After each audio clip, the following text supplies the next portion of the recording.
हरे कृष्ण दीदी, पहले recording हरे started. Then पहले you carry on. मंगलाचरण कर लेते। थैंक जी, यू दीदी, थैंक यू सो मच।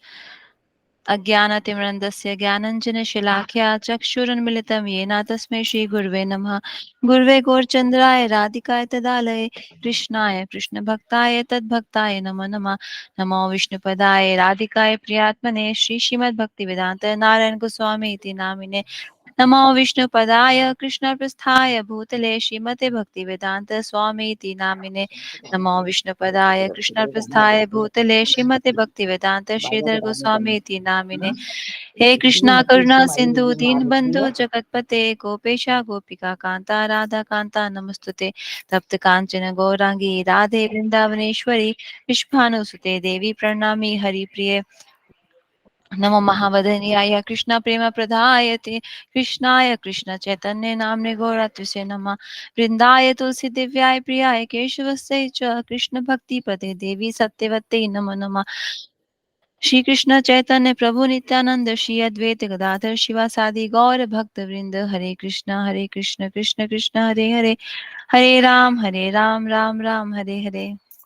तो जैसा कि हम सबको पता है, आज बहुत ही बड़ा दिन है। मतलब महीना तो already it's very auspicious beautiful transcendental Kartik का मास चल रहा है, और उसमें से आज है गोवर्धन पूजा, गोवर्धन अन्नकूट। और उसमें उसके अलावा आज और भी तिथियां हैं, जैसे कि रसिकानंद प्रभु जी का प्राकट्य दिवस है, और हमारे शिला प्रभुपाद के पार्षद हैं शिला भक्ति कुसुम स्मरण महाराज का आविर्भाव दिवस है। सो वन बाय वन हम शुरू करते हैं। इस आज के इस तिथि को ग्लोरीफाई करने का प्रयास करते हैं हम सब मिलके, भक्तों के गुणगान करते हैं, क्योंकि भगवान बहुत खुश होते हैं जब हम उनके भक्तों को याद करते हैं, उनका कीर्तन करते हैं, है ना।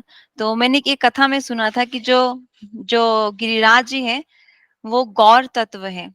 तो नारायण महाराज हमेशा बोलते थे कि एक साधक को सारे तत्व पता होने चाहिए। माया तत्व क्या है, जीव तत्व क्या है ना, राधा तत्व क्या है, कृष्ण तत्व क्या है, गौर तत्व क्या है।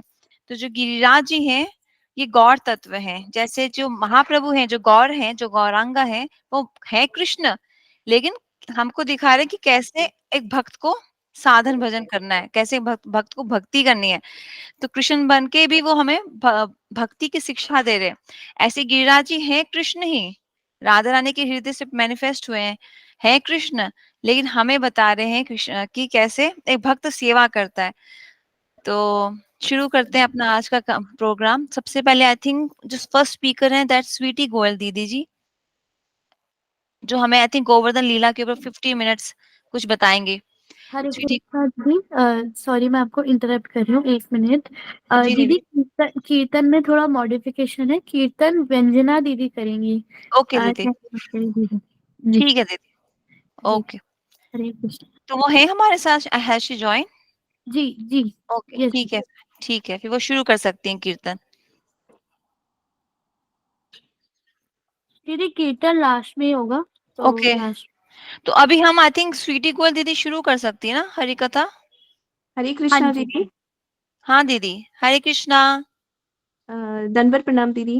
दंडवत प्रणाम दीदी। तो आज आप गोवर्धन लीला दंडवत पे कुछ प्रणाम दीदी। सुनाएंगी? हाँ जी दीदी। ठीक है दीदी, आप शुरू कर सकती हैं। हरे कृष्णा। जी वॉइस क्लियर है? जी दीदी, आपकी वॉइस क्लियर है। जी थैंक यू दीदी। ॐ अज्ञानतिमिरान्धस्य ज्ञानाञ्जनशलाकया चक्षुरुन्मीलितं येन तस्मै श्रीगुरुवे नमः। श्रीकृष्णचैतन्य प्रभु नित्यानन्द श्री अद्वैत गदाधर शिवसदि गौरभक्तवृन्द। हरे कृष्ण कृष्ण कृष्ण हरे हरे, हरे राम राम राम हरे हरे। सर्वप्रथम मैं अपने गुरु पाद पद्म श्री भक्ति वेदांता श्री श्रीधर गोस्वामी महाराज के अभय चरणों में मैं अनंत कोटि दंडवत निवेदन करती हूँ तथा उनकी अहेतु की कृपा की वांछा करती हूँ। तत्पश्चात गुरु परंपरा परम गुरुदेव मेरे शिक्षा गुरु श्री श्यामानंद प्रभु जी, राधा दासी दीदी तथा आप सभी वरिष्ठ वैष्णव भक्तों के चरणों में दंडवत निवेदन करती हूँ। मुझ में बिल्कुल भी सामर्थ्य नहीं है कि मैं आप सभी वरिष्ठ वैष्णव के सामने गोवर्धन लीला के बारे में मैं कुछ बोल सकूं, तो ये मेरी गुरुदेव की ही और शिक्षा गुरु की ही अहेतु की कृपा है, जो मैं आप सबके सामने थोड़ा-सा बोलने का प्रयास कर रही हूँ। अगर मेरी वाणी से कुछ भी त्रुटि हो, तो प्लीज़ आप मुझे क्षमा करें। तो आज मुझे आज ही गोवर्धन लीला का दिन है और आज ही मुझे गोवर्धन लीला के बारे में उनकी कथा के बारे में बोलने का मुझे परम सौभाग्य प्राप्त हुआ है। तो मेरी वाणी से कोई भी त्रुटि हो जाए तो प्लीज़ आप मुझे क्षमा करें। मेरा बस हृदय का और वाणी का शुद्धिकरण हो, ऐसी मेरी आप सबसे प्रार्थना है। तो आज हम श्रवण करते हैं भगवान श्री कृष्ण की करुणामयी लीला, वो है गोवर्धन धारण लीला। तो हमारे गुरु वर्गों ने इस लीला को अ, गोपाल चंपू में और आनंद वृंदावन चंपू में और श्रीमद् भागवतम में और अनेक ग्रंथों में बड़ा ही सुंदर वर्णन किया है। इस लीला का नाम है इंद्र मान भंजन गोवर्धन मान वर्धन, यानी भगवान श्री कृष्ण ने कैसे इंद्र के घमंड को नष्ट किया और गोवर्धन के मान को वर्धित किया, बढ़ाया। तो अब भोर का समय था। अब चारों ओर दिवाली का अवसर था, कार्तिक मास चल रहा था और चारों तरफ इंद्र की पूजा की काफ़ी तैयारियाँ चल रही थी। तो जितने भी गोप-गोपियाँ थे, वो ब्रिज में बड़े-बड़े कढ़ाई चढ़े हुए थे। किसी में ना है पकवान बन रहे थे, तो किसी में ना कचौड़ी बन रही थी, किसी में लड्डू बन रहे थे, तो किसी में मालपुए बन रहे थे।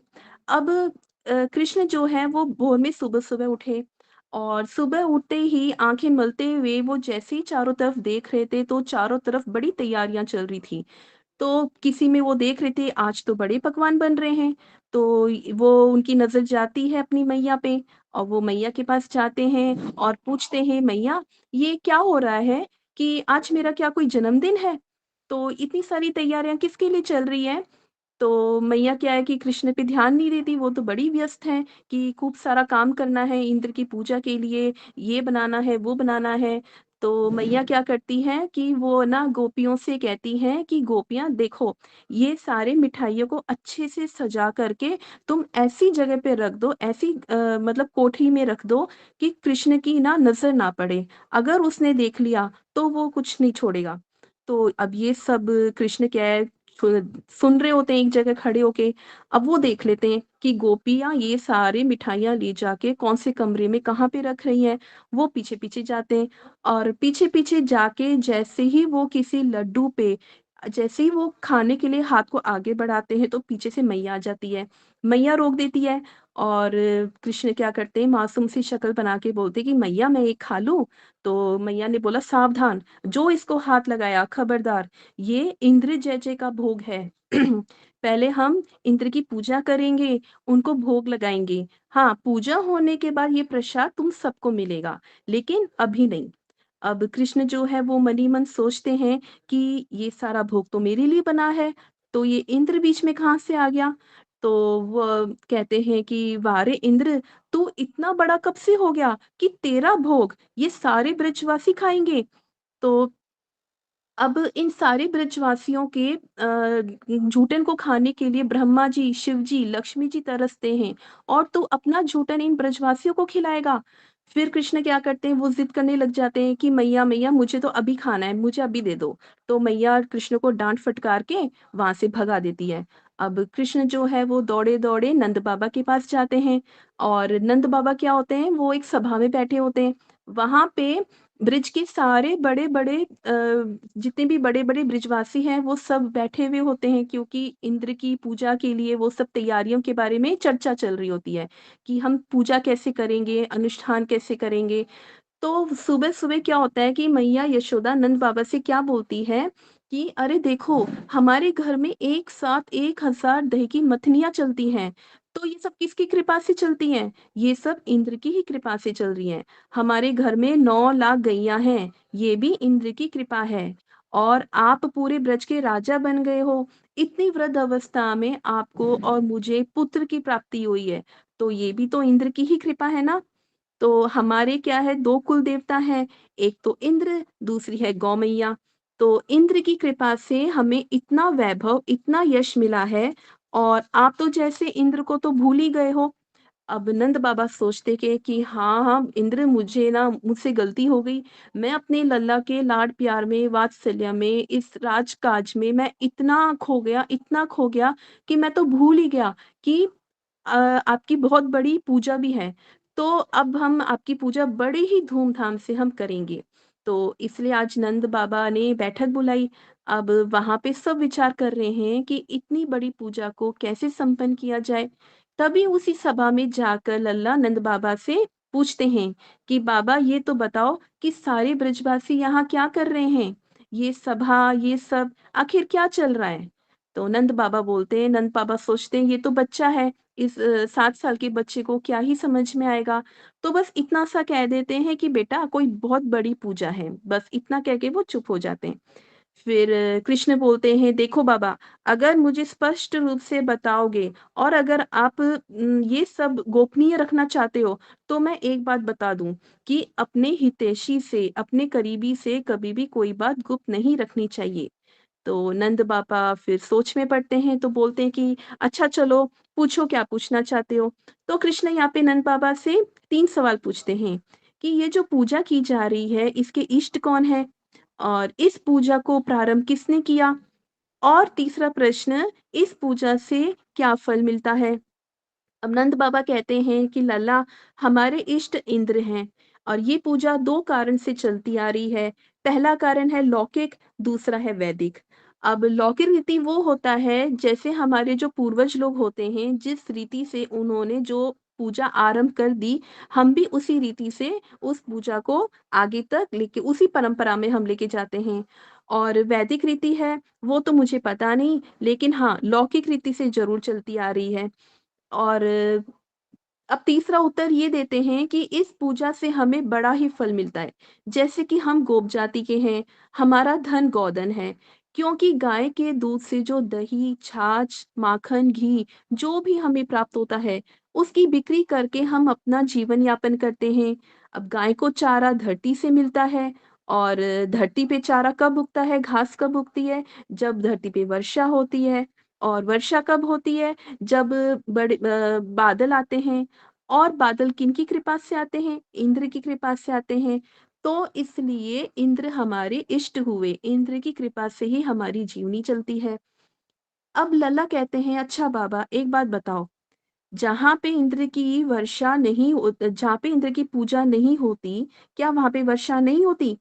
क्या पर्वतों पर वर्षा नहीं होती? क्या नदियों पे वर्षा नहीं होती? अरे बाबा, इंद्र जो है वो हमारे इष्ट नहीं हैं, हमारे इष्ट गोवर्धन जी हैं। कैसे? अब लल्ला अपनी स्वप्न की बात बताते हैं, देखो बाबा, मुझे एक स्वप्न आया। सपने में मैंने एक बहुत विशाल पुरुष को देखा, जिसके 4 हाथ हैं। और उन्होंने बताया कि मैं तुम ब्रजवासियों का इष्ट हूँ, मैं गोवर्धन हूँ, कल तुम सब मेरी ही पूजा करना। इंद्र तो मेरा एक तुच्छ सा सेवक है, मैं ही तुम्हारी सदा रक्षा करता आया हूँ, और आगे भी मैं ही करूंगा। अब यहाँ लल्ला सबसे पूछते हैं कि इतने वर्षों से आप सब जो इंद्र की पूजा करते आए हैं, क्या कभी इंद्र ने आपको दर्शन दिए? नहीं दिए। लेकिन गोवर्धन जी ने मुझे स्वप्न में दर्शन दिए, क्योंकि वो साक्षात नारायण भगवान है। इसलिए यहाँ पे कृष्ण हमें शिक्षा की बात बता रहे हैं कि हमें असमर्थ की पूजा नहीं करनी चाहिए, हमें बल्कि समर्थ की पूजा करनी चाहिए। कैसे? कि जब भी इंद्र स्वयं जब अपनी रक्षा नहीं कर सकता, जब स्वर्ग में अगर कोई राक्षस चढ़ाई कर दे, अगर कोई राक्षस और देवता के बीच में कोई लड़ाई हो जाए, तो ये सबसे पहले इंद्र ही है जो स्वर्ग छोड़ के भाग जाता है। तो जब ये इंद्र खुद की ही रक्षा नहीं कर पाता, तो वो हम लोगों की क्या ही रक्षा करेगा? तो लल्ला की बात सुन करके ब्रजवासी कृष्ण की बात मान जाते हैं, क्योंकि सबके हृदय में तो कृष्ण ही वास करते हैं ना। लेकिन यहाँ कुछ लोग नहीं मानते, तो बोलते हैं कि नंद बाबा तो अपने पुत्र के वात्सल्य में अंधे हो गए हैं, वो हमारे इष्ट इंद्र को भूल गए हैं, हम कैसे इंद्र की पूजा छोड़ दें। अब तभी क्या होता है, उस समय वहां पे बलराम जी आ जाते हैं। अब बलराम जी कहते हैं जो कृष्ण बोल रहा है वो मान लो ना तुम सब। आज तक कृष्ण ने क्या हमें कभी झूठ बोला है? हमारे इष्ट गोवर्धन ही हैं। गोवर्धन का मतलब जो गौ का वर्धन करने वाले, कैसे?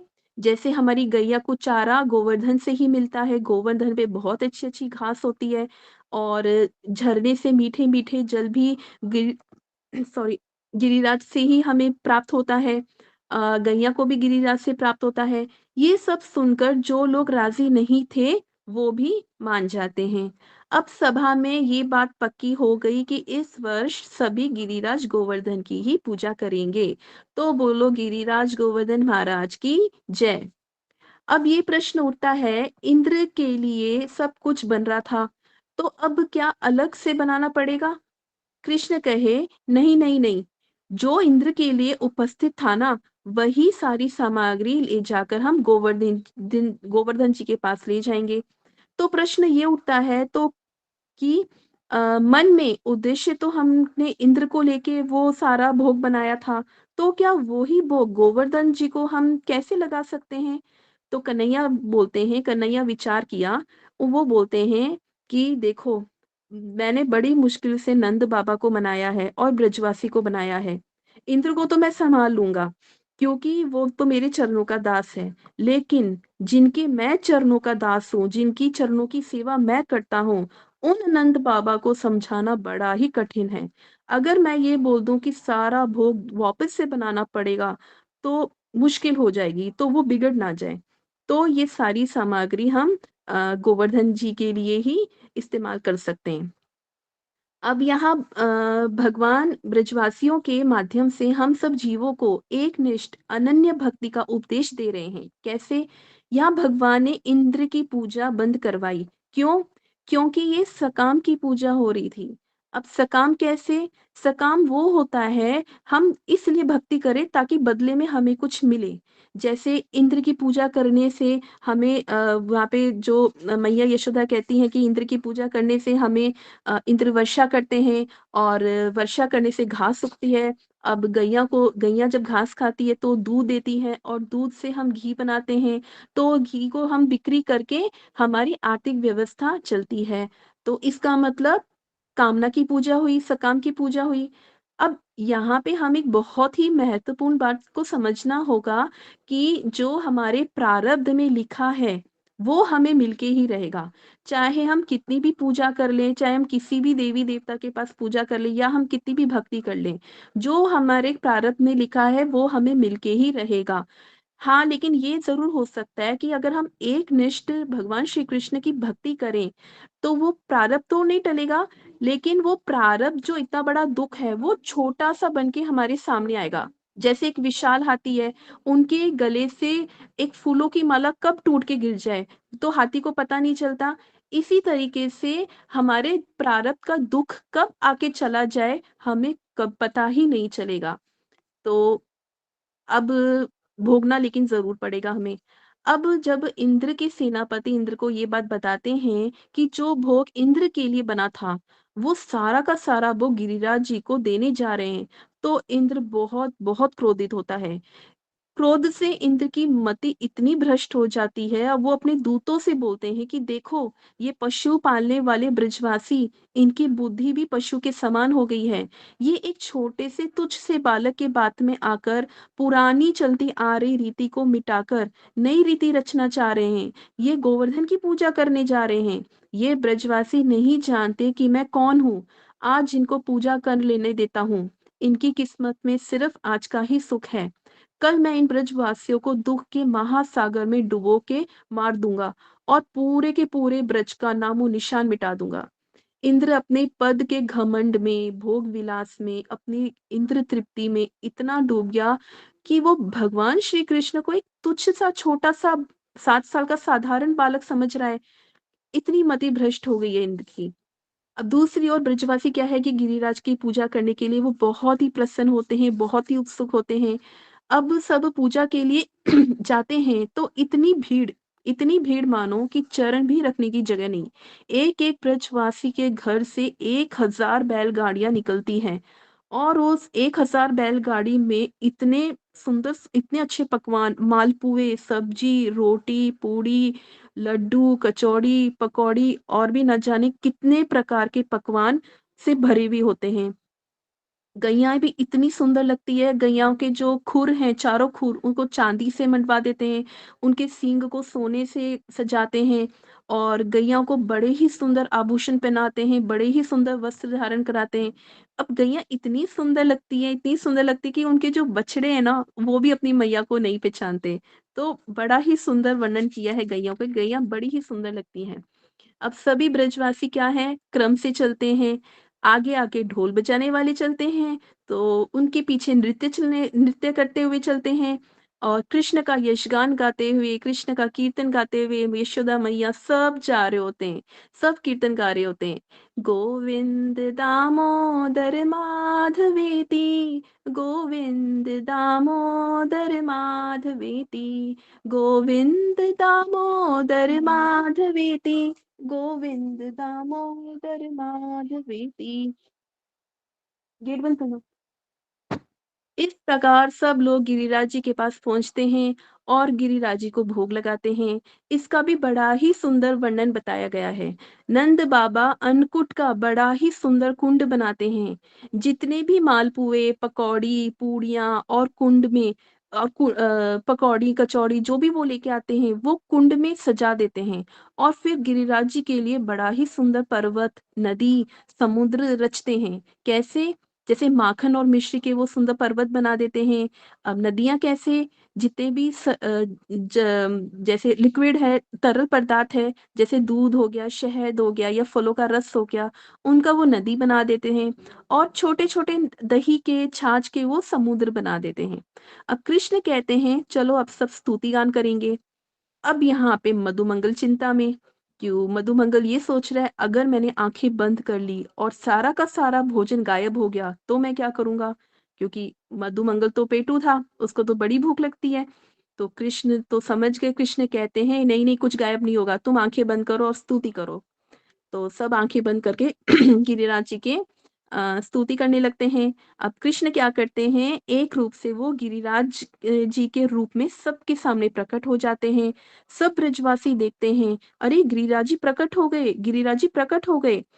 तो अब कई गोपियां क्या दिखती है कि गिरिराज जी तो हमारे लल्ला जैसे दिखते हैं, उनकी सूरत, और एक नज़र वो गिरिराज जी को देखते हैं, एक वो अपनी लल्ला पे देखते हैं, फिर वो गिरिराज जी पे देखते हैं, फिर वो अब कृष्ण समझ जाते हैं कहीं ये ब्रजवासी मुझे गिरिराज ना समझ ले, मुझे भगवान ना समझ ले।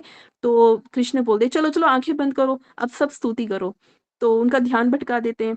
तो वो सब गिरिराज जी की तरफ देखते हैं, स्तुति करते हैं और गिरिराज जी का इतना सुंदर, इतना विशाल शरीर, दो बड़े बड़े नेत्र कमल दल के समान मानो इतने सुंदर लग रहे हैं। उनका मुखमंडल इतना सुंदर है, विशाल नेत्र और बड़ी ही प्यारी मुस्कान कि मानो अपनी दृष्टि से सब पे वो कृपा बरसा रहे हों। गोवर्धन जी को प्रकट होता देख सब सोचते हैं कि आज तक तो इंद्र ने कभी प्रकट होके हमें दर्शन नहीं दिए। तो यहाँ गोवर्धन जी बोलते हैं कि हाँ, मैं ही कृष्ण के सपने में आया था, मैं ही तुम सबका इष्ट देव हूँ। इंद्र तो मेरा एक तुच्छ सा सेवक है।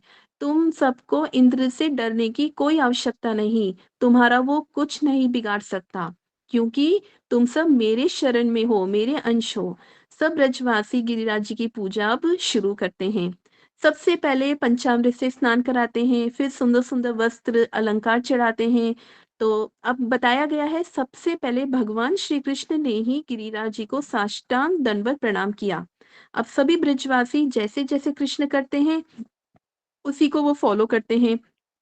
अब कृष्ण ने साष्टांग दंडवत किया, सब लोगों ने दंडवत प्रणाम किया, क्योंकि सब लोग कहते हैं कि जैसे कृष्ण कहते हैं हमें वो ही करना चाहिए। अब गिरिराज जी सबको आशीर्वाद देते हैं कि तुम सबका यश, श्री, सौंदर्य, सुख संपदा दिन रात बढ़ती रहे। अब भोग का भी बड़ा ही सुंदर वर्णन है। कैसे? गिरिराज जी अपने दोनों हाथों से अन्नकूट को ग्रहण करना शुरू करते हैं।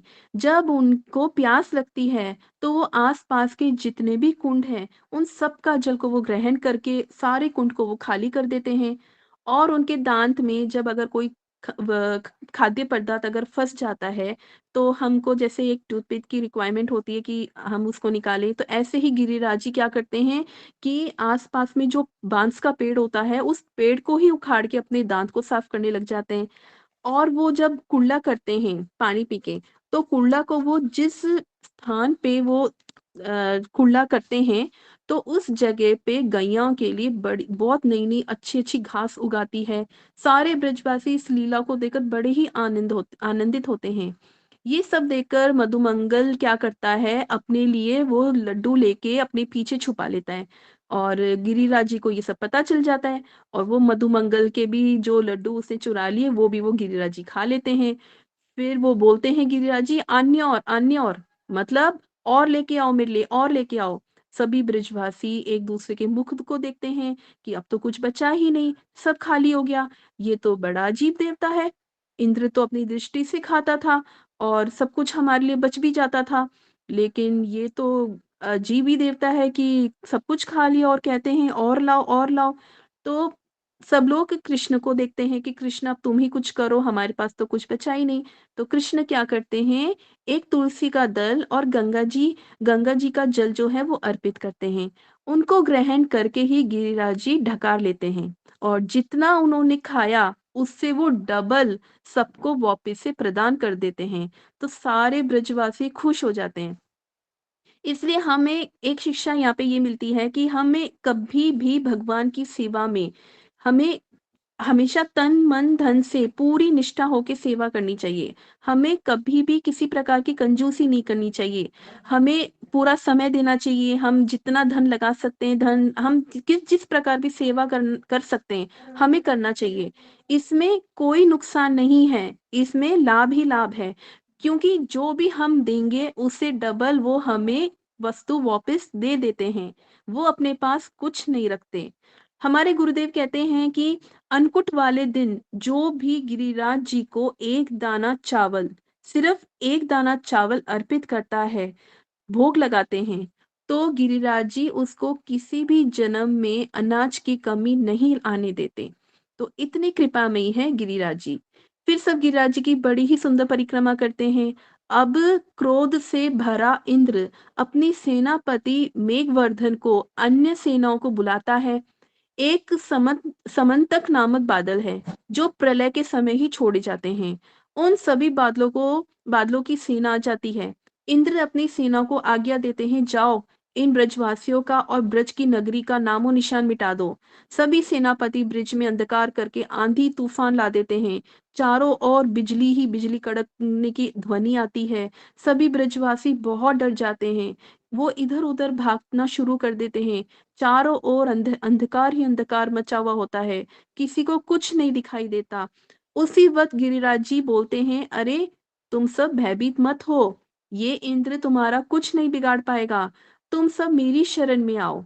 जैसे ही सब इस वाणी को सुनते हैं, मानो सबके मन में एक आशा का संचार होने लगता है। सभी ब्रजवासी कृष्ण की ओर देखते हैं। इस विपत्ति से एकमात्र कृष्ण आप ही हैं जो हम सबकी रक्षा करेंगे। कृष्ण गिरिराज जी को क्या करते हैं, अपनी बाएं हाथ के सबसे छोटी उंगली के नख पर गिरिराज जी को वो उठा लेते हैं। सभी ब्रजवासी में खुशी की लहर दौड़ उठती है। सब एक दूसरे को बुलाते हैं कि आ जाओ, सब यहाँ आ जाओ। सारे ब्रजवासी गिरिराज जी के नीचे आ जाते हैं। अब ये प्रश्न उठता है कि जब भगवान ने गिरिराज जी को उठाया, तो वो 7 कोस के हैं और पूरा ब्रज जो है वो 84 कोस के हैं।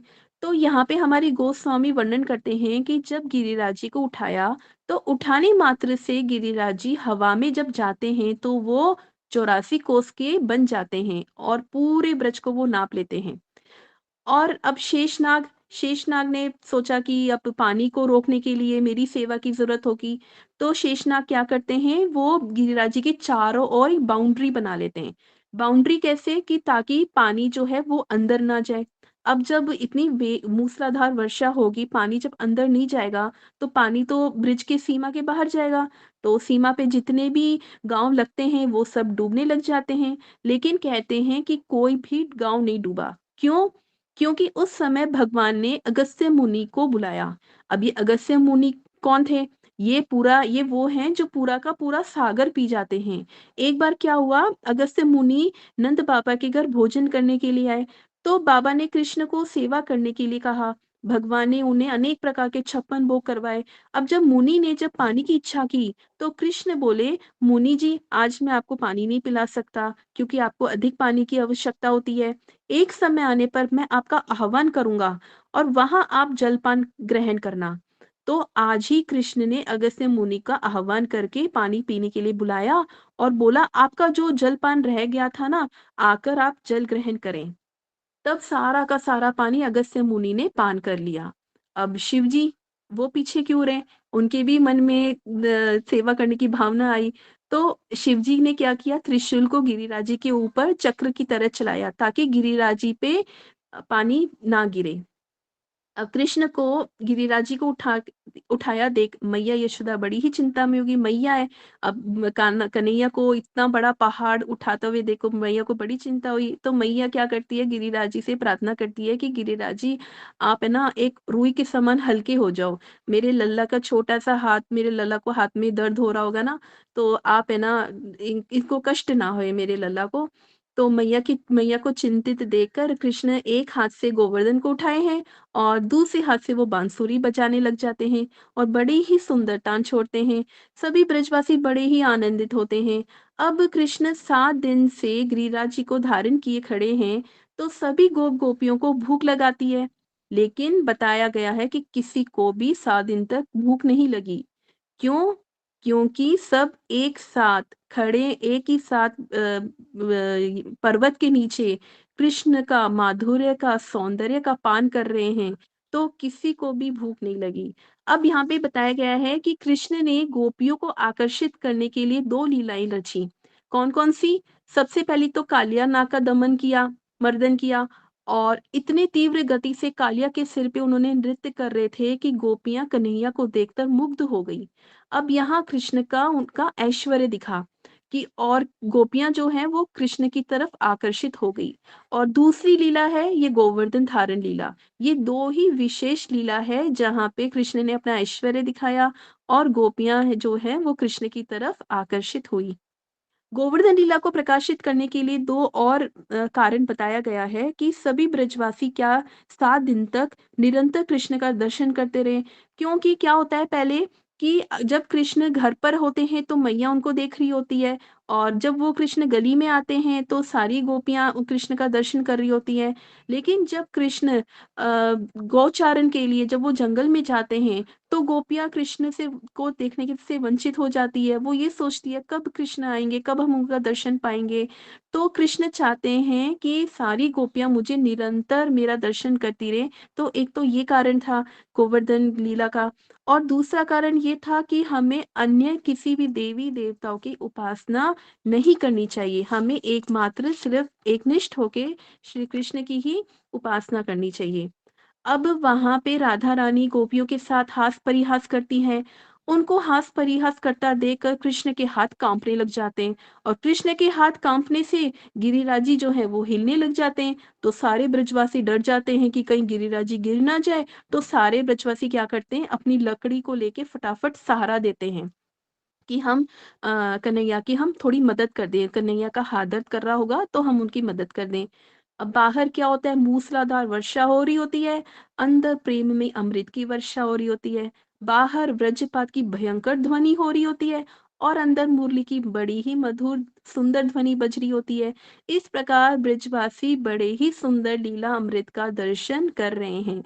जब इंद्र के सेनापति इंद्र के पास जाकर के ये बताते हैं कि ब्रिज की तो एक चींटी भी गीली नहीं हुई, और जब सारी लीला इंद्र को बताते हैं तो इंद्र के तो जैसे चेहरे की हवाइयां ही उड़ जाती है। सोचने लगते हैं कि कहीं मुझसे कोई अपराध तो नहीं हो गया। हरे कृष्णा और स्वीटी देख दीदी, हम्म, सॉरी मैं इंटरप्ट कर रही हूँ, थोड़ा टाइम का हमें शॉर्टेज हो रहा है। बस दीदी, जी ओनली 1 पेज जी, लास्ट। जल्दी जल्दी कर दीजिए क्योंकि बाकी भी बस और है। बस फिनिश ओके, दीदी, हरे ओनली लास्ट कृष्णा। पेज। तो कोई मुझसे अपराध तो नहीं हो गया। अब क्या होता है कि देखते हैं कि ब्रिज का तो कुछ भी नहीं बिगड़ा। फिर इंद्र ब्रह्मा जी के पास जाते हैं, अपनी गलती बताते हैं, तो ब्रह्मा जी भी बोलते हैं कि भाई मेरे से भी एक बार गलती हो गई थी, जिसकी माफ़ी मुझे अभी तक नहीं मिली, क्योंकि मैंने ब्रजवासियों को कृष्ण से दूर करके ब्रजवासियों के चरणों में मैंने अपराध किया था। तुम्हें पता है कि ये छोटा-सा बालक सर्व कारणों का कारण है, ये तुम्हारा भी कारण है, ये मेरा भी कारण है, ये खुद ये विष्णु जी का भी कारण है। अब इंद्र को प्रायश्चित होता है, तब वो ब्रह्मा जी कहते हैं कि मैं एक उपाय बता सकता हूँ, तुम सुरभि गैया को अपने साथ लेके जाओ, क्योंकि भगवान को गैया क्या अति प्रिय है। इंद्र सुरभि गैया को साथ ले जाते हैं और गाय को आगे कर देते हैं और वो खुद पीछे हो जाते हैं और गाय की पूँछ पकड़ के वो भगवान के सामने जाते हैं। कृष्ण को अकेला देखकर इंद्र क्षमा माँगते हैं, तो गैया को देखते ही कृष्ण शांत हो जाते हैं। फिर सुरभि गैया ने वहाँ पे कृष्ण का अभिषेक किया, इसी से वहाँ पे सुरभि कुंड बना। इंद्र ने जहाँ कृष्ण का अभिषेक किया वहाँ गोविंद कुंड बना और इंद्र का वाहन इरावत, उसने भी वहाँ पे कृष्ण का अभिषेक किया तो इरावत कुंड बना। अब ये सब हम जब गिरिराज जी की परिक्रमा करते हैं तो परिक्रमा के मार्ग में हमें दिखाई देते हैं।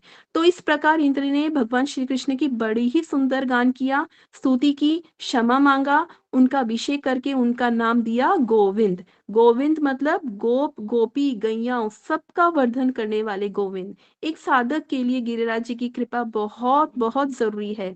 इससे ब्रज प्रेम में अधिकार मिलता है। स्वयं चैतन्य महाप्रभु ने गिरिराज जी की पूजा करके इस बात को प्रमाणित किया है कि कृष्ण प्रेम प्रदान करने वाले हमारे गिरिराज कृष्ण के प्रेम में मोती हैं। यहीं पे मैं अपनी वाणी को विराम देती हूँ। वंशाकल्पतरुभ्यश्च कृपा सिंधुभ्येव च पतितानां पावनेभ्यो वैष्णवेभ्यो नमो नमः। आप सभी भक्तों के चरणों में मेरा कोटि-कोटि दंडवत प्रणाम स्वीकार हो। हरे कृष्णा। हरे कृष्णा दीदी, थैंक यू सो मच। आपने बहुत अच्छे से हम सबको गिरिराज जी की महिमा बतलाई। गिरिराज महाराज की जय। मैं बस 2 पॉइंट्स बोलना चाहूंगी जो आपने बताया ना, उसी के रेफरेंस में। जब आपने बताया कि हमें देवी देवताओं की पूजा नहीं करनी चाहिए, तो ये बात जैसे कहते हैं ना, भगवान अपने एक कार्य से, अपने एक एक्शन से मल्टीपल चीजें कर लेते हैं। तो उन्होंने गिरिराज जी को धारण किया, उससे उन्होंने, जैसे आपने बताया कि गुरुदेव बतलाते हैं कि वो एक ऐसी लीला है, ये अन्नकूट की गिरिराज को धारण करने वाली ऐसी लीला है जिसमें फर्स्ट टाइम सब गोपियां कृष्णा के बहुत क्लोज में से उनको देख पा रही थी। क्योंकि गोपियां हमेशा सोचती थी हम तो घर में रहती हैं, ये सखा लोगों के साथ कृष्णा चले जाते हैं जंगल में गैया चराने, और हम हमेशा घर में इंतजार करती रहती है। हमें लोग लज्जा की मर्यादा के मुताबिक, सोशल कस्टम्स की वजह से we can't go out and see Krishna freely, इतनी आसानी से हम उनको देख नहीं सकते। हमसे ज्यादा भाग्यशाली तो ये हिरनिया है, हिरन और हिरनिया, ये मेघ, ये बादल जो कृष्णा को निरंतर देख सकते हैं। तो हम तो बहुत अनफॉर्चुनेट हैं। तो कृष्णा ने कहा तुम्हारी इच्छा जल्द पूरी करूंगा। तो इसी दिन गोपियां फर्स्ट टाइम कृष्णा के बहुत करीबी से उनको देख पा रही थी। और भगवान ने, देखो एक और चीज बताती हूँ, जो जो ब्रज है, ब्रज में हर कोई कृष्णा को भगवान नहीं मानता, बिल्कुल भी नहीं मानता। भगवान ने कोशिश भी की, ब्रह्मांड घाट पे ब्रह्ममुख दिखाया, लेकिन बात नहीं बनी, यशोदा मैया नहीं मानी। इसीलिए, लेकिन ये लोग नास्तिक नहीं है, किसी ना किसी को तो मानना पड़ेगा। कृष्णा, वो जिसको मानते हैं, जो जिसको वो अपना बेटा मानते हैं या अपना सखा मानते हैं या अपना प्रेमी मानते हैं, वही भगवान है। ये उनको पता नहीं है, योग माया की कृपा से योग माया ने ऐसा अरेंजमेंट किया है। लेकिन किसी ना किसी को अथॉरिटी मानना ही पड़ता है, क्योंकि हम मनुष्य हैं। अब हमको सिखा रहे नंद बाबा और यशोदा मैया और ब्रजवासी की, हम जीवों को हमेशा, हम जीव है, वो जीव नहीं है, वो तो विशुद्ध सत्व है। हमको हमेशा किसी के अनुगत्य में भजन करना है, किसी के शेल्टर में रहना है। तो इसलिए गोपियों ने किसकी पूजा की? कात्यायनी देवी की। और नंद बाबा, यशोदा मैया नारायण शीला की सेवा करते थे, शिव जी की भी पूजा करते थे, नारायण की पूजा करते थे, राइट? तो अब कोई बोले कि ये डेमी गॉड, आपने बोला अभी दीदी ने, स्वीटी दीदी ने, कि हमें डेमी गॉड्स की पूजा नहीं करनी है। अब ये कोई क्वेश्चन कर सकता है फिर क्यों ब्रजवासियों ने कात्यायनी व्रत किया, गोपियों ने शिव जी को भी रखते थे, नारायण शिला का भी करते थे वो सेवा। नंद बाबा के पास नारायण शिला होती थी, इसीलिए क्योंकि योग माया ने अरेंजमेंट किया कि भक्त तो भगवान से बड़ा हो गया वृंदावन में। 84 कोस में जो भक्त हैं, भक्त मतलब सखा, गोपियां, और ये नंद बाबा, नंद महाराज, यशोदा मैया, ये भगवान से बड़े हो गए, क्योंकि भाव इतना, प्रेम इतना प्रगाढ़ हो गया, कंडेंस्ड हो गया कि भगवान सरेंडर हो गए, बंध गए। दामोदर लीला क्या है? दिवाली की लीला। भगवान झुक के, बंध के, बांध दो मुझे। और महाराज जी बताते ना महाराज की, यशोदा मैया तो एक बार बांध सकती है, लेकिन राधा रानी तो परमानेंट कृष्ण को अपने अपने से बांध सकती है।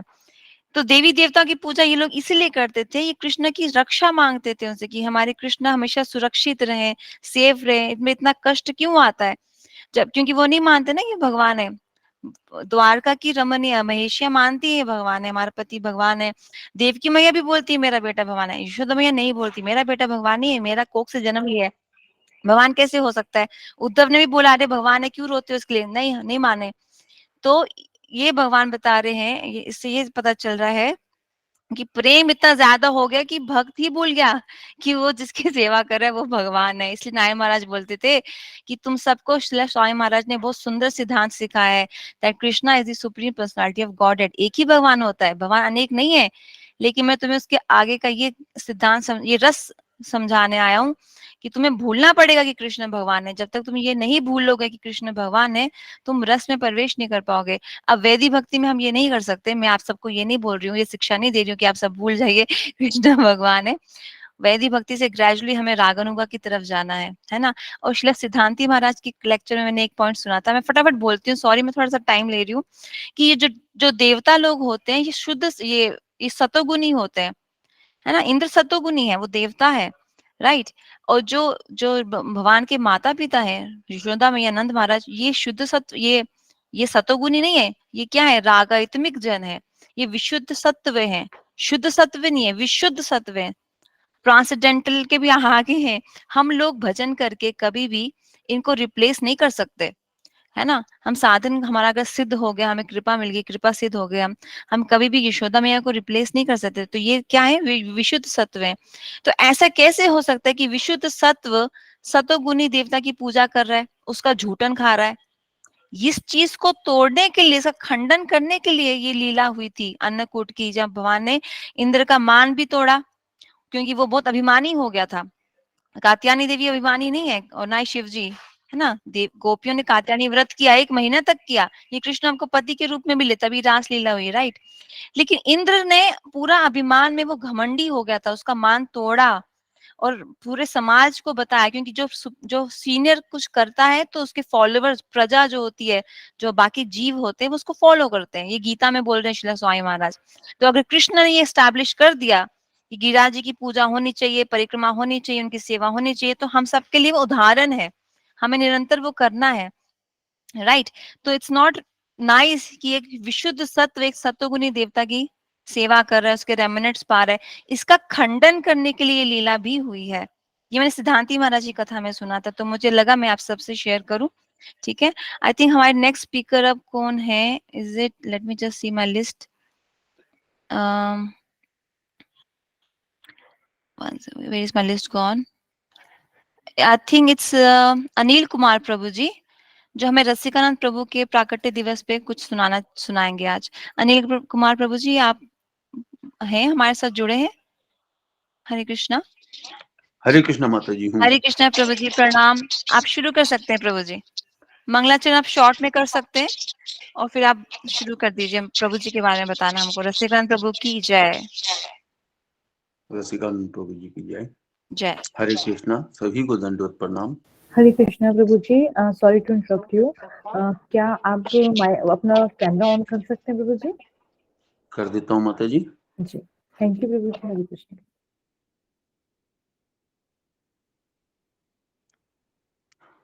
हरे कृष्णा, सभी को दंडवत प्रणाम। गुरु ब्रह्मा गुरु विष्णु गुरुदेव महेश्वर, गुरु साक्षात् परब्रह्म तस्मै श्री गुरुवे नमः। ओम अज्ञानतिमिरान्धस्य ज्ञानाञ्जनशलाकया चतुर्भुजनमिलितेन तस्मै श्री गुरुवे नमः। श्री चैतन्य मनोभीष्टं स्थापितं येन भूतले स्वयं रूपा कदा ददाति स्वापदादिकमं। हे कृष्ण करुणा सिंधु दीनबंधु जगतपते। हरे कृष्णा। मैं अपनी वाणी से प्रभु की प्रकाष्ठा दिवस पे आप लोगों की इसमें कहने की कोशिश कर रहा हूँ, जैसा मैंने सुना है, जैसा मैंने पढ़ा है, उस आधार पे अगर मेरे से कोई त्रुटि हो, कोई गलतियां हो, तो मुझे क्षमा करना। मैं गुरुदेव श्री ऋषिकांत प्रभु जी से विनती करूंगा कि वो मुझे कहने में सहायक बने। और मेरे से जो त्रुटि हो मुझे क्षमा करें। हरे कृष्णा। श्री रसिकानंद प्रभु जी का जन्म रोहिणी या रमनी गांव में हुआ था।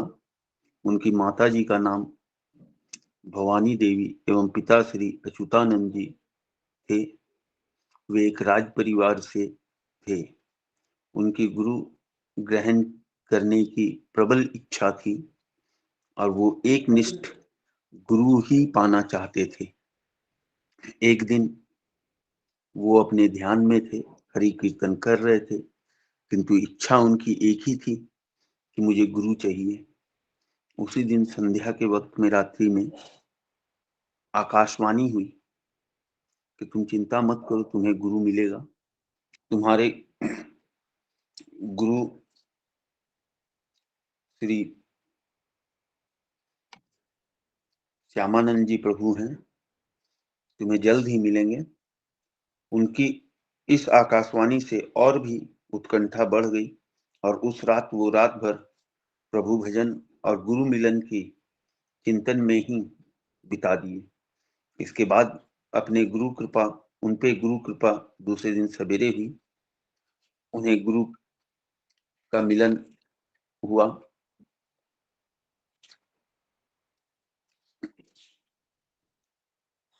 उनके बहुत ही अलौकिक गुण थे और वो बहुत ही प्रभावशाली प्रचारक भी थे। उन्होंने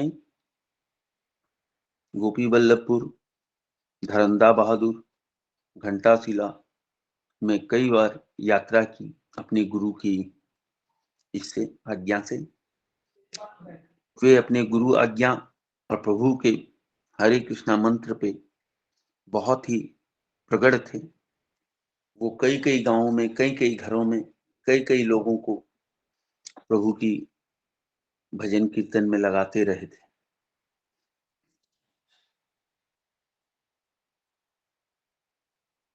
वो अपने जीवन काल में कोई भी कार्य होता, जैसे गोवर्धन पूजा है या और कोई कार्यक्रम है, तो वो स्वयं कई कई दिन पहले से ही घोषणा कर दिया करते थे और उसके हर कार्य को अपने देख रेख में करवाते थे। उन सब वस्तुओं को किस तरह से, एक सामग्रियों को किस तरह से एक स्थान से दूसरे स्थान पे पहुंचाना है, वहां क्या क्या कार्यक्रम होना है, उन सभी पे वे अपनी नजर रखते थे।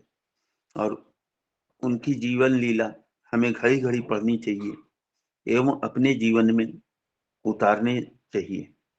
जैसा कि आप सब जानते हैं कि लक्ष्य एक होना चाहिए। लक्ष्य एक होगा तो अवश्य ही मिलेगा।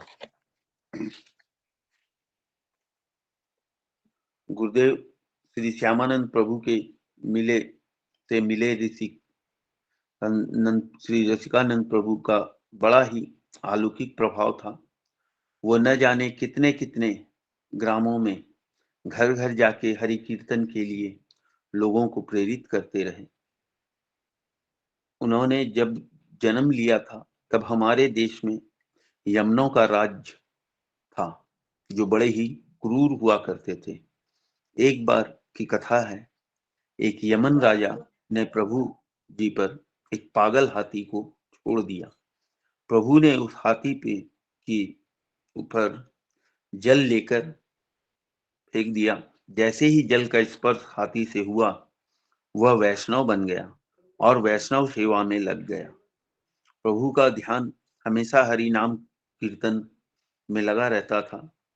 उन्होंने कई यम राजाओं को भी शिष्य बना लिया, अपने अनुगत ले लिया, अपनी शरणागति में ले लिया था। उनके कार्य प्रचार शैली, गुरुवरों का कहना है, किसी चैतन्य महाप्रभु जैसी ही थी। उनके बहुत ही अलौकिक गुण थे और बहुत ही प्रभावशाली प्रचारक भी थे। उन्होंने गोपी बल्लभपुर, धरंदा बहादुर, घंटाशिला में कई बार यात्रा की।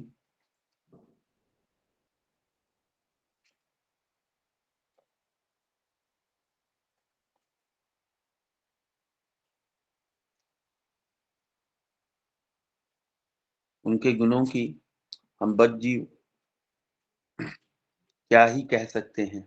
उनकी कृपा से जो थोड़ा सुना है वो उनकी ही कृपा से कह पा रहा हूं। वो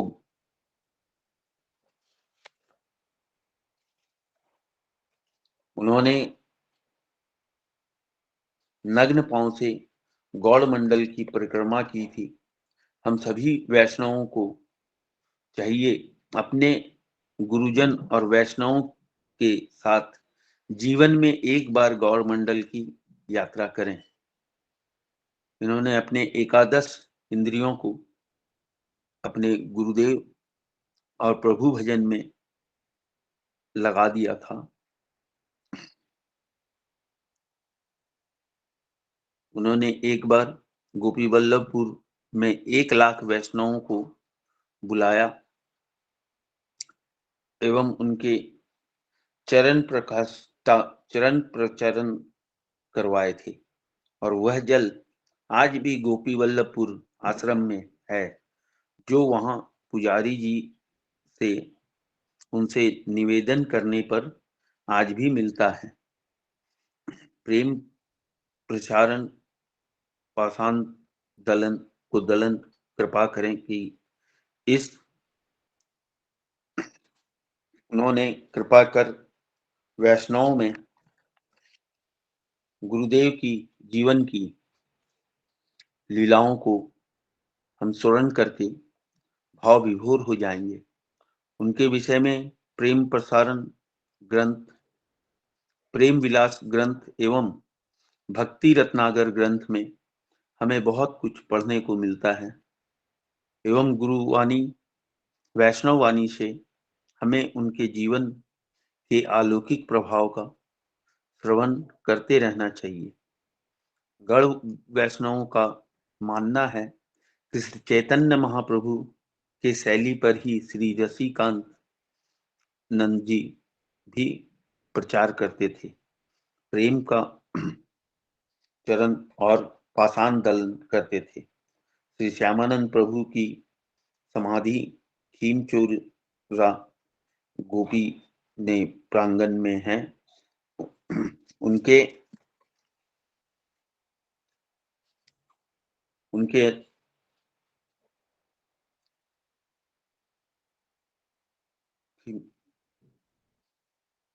श्री रसिकानंद जी गोपीनंद के प्रांगण में है। श्री रसिका प्रभु एवं उनके आश्रित जनों की भी समाधि है। श्री रसिकानंद प्रभु के चरणों में कोटि कोटि प्रणाम। जैसा उन्हीं ने पूरे गढ़ मंडल में जैसे विष्ट की, वैसे ही हमारे हृदय में भी स्थिति कर कृपा दें, हमें बद्जीवों का भी कल्याण हो जाए। मैं क्षमा चाहता हूँ अगर मेरे से कुछ हुआ तो मैं अपनी वाणी को यहीं विराम देता हूँ। हरे कृष्णा प्रभु जी, हरे कृष्णा प्रभु जी, हरे कृष्णा। प्रणाम प्रभु जी। आपने प्रयास किया, वही हमें बहुत अच्छा लगा था।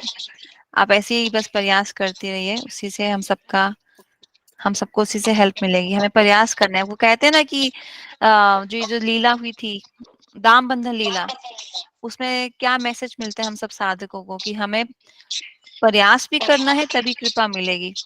2 उंगली रस्सी जो कम पड़ रही थी, वो 2 उंगली के साइज की रस्सी कम पड़ रही थी। तो 2 फिंगर्स हैं, वो रिप्रेजेंट करते हैं हमारे एंडेवर्स को और भगवान की मर्सी को। तो we should keep on doing our endeavours. Thank you Prabhu ji, Hare Krishna. मैं बस थोड़ा सा बोलना चाहूंगी रसिकानंद प्रभु जी के बारे में। उनके गुरुदेव का नाम है श्यामानंद प्रभु। किसी को अगर नहीं पता है तो प्रभु जी आप अपना माइक म्यूट कर सकते हैं प्लीज, क्योंकि वो रिपीट हो रही है, मेरे को थोड़ा सा डिस्टर्बेंस आ रहा है।